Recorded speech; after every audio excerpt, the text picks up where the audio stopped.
Week 3 of the protests in Brazil, they continue to take their toll, and nowhere is that toll stronger than in the approval ratings of Dilma Rousseff, the president of Brazil. A survey was done 3 weeks ago and today by Brazil's largest newspaper, and her approval ratings have tanked. They have gone from 57% prior to the protests, which is actually not that bad, down to 30% earlier today, losing almost half of her approval. And specifically, these are people saying that they think that the government is doing a good or a great job.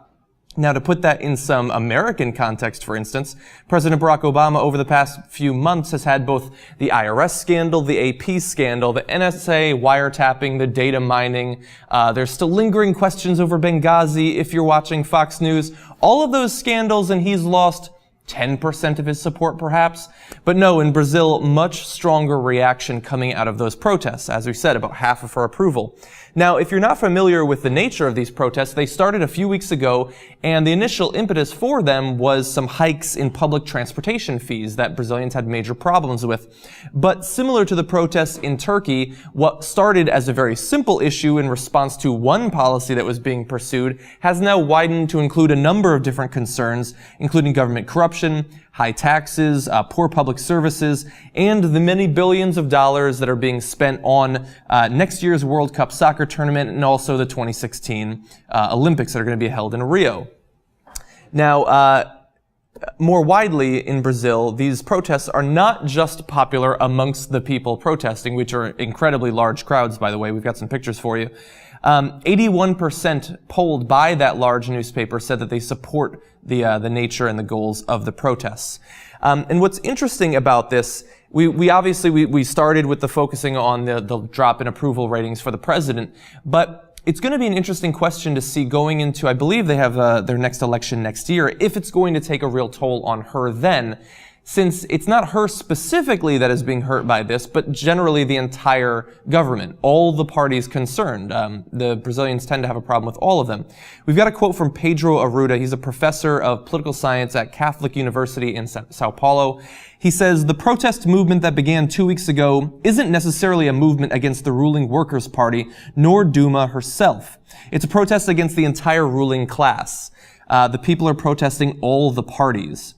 And so that's interesting. I mean, I think we've seen something like that in America. The Occupy protest that went on did have a problem with both the parties. In Turkey, you're seeing not quite so much focused on the entire government, but that's the nature of the protests in Brazil right now. Now, moving forward, what's going to happen, the protests will continue. There were rumors of a general strike that was supposed to happen on Monday, but the Brazil's two main unions, the Central Workers Union and the Union Force, say that they are not planning that. Instead, and I found this to be kind of interesting, they're planning a national work slowdown for July 11th, where workers will only perform strictly what's required of them on the job. Now, I understand that in some senses that seems more, I guess, reasonable and less likely to turn people against the protest movement, but it also seems much less likely to make much of a difference, I think. But look, they're the major unions. I guess they know what they're doing. Now, in response to these protests 3 weeks in, the government has made a couple of moves to try to quell some of the popular resistance to the government. Earlier, just this week, the president announced $23 billion in transportation investments, attempting possibly to undercut the initial concern of the protest movement. And also, she said that the government in the near future would be prioritizing a number of different reforms, including fiscal responsibility, the control of inflation, general political reforms, healthcare, public transport, and education.